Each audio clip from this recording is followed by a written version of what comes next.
Last summer, I took a solo road trip through the mountains. I wanted some time away from everything.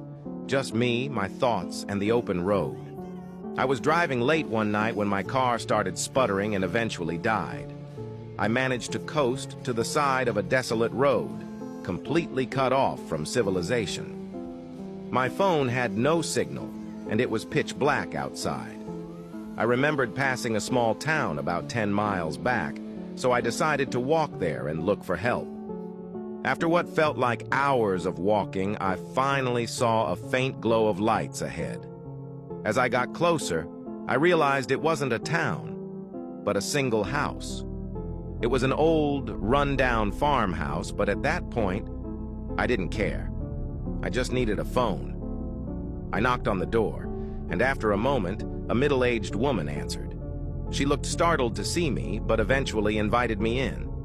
The inside of the house was even more decrepit than the outside.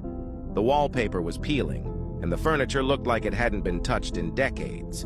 She offered me some water and let me use her phone. I called a tow truck, and they said they'd be there in about an hour. While I waited, I made small talk with the woman. She seemed nice enough, but had an odd way about her. Every now and then, she'd glance at a closed door at the end of the hallway with a nervous look in her eyes. I asked her if she lived alone, and she hesitated before saying yes. About half an hour later, I heard faint shuffling noises coming from behind that door. I asked her if she was sure she was alone. She laughed nervously and assured me it was just the house settling, but her eyes told a different story. Follow for part 2.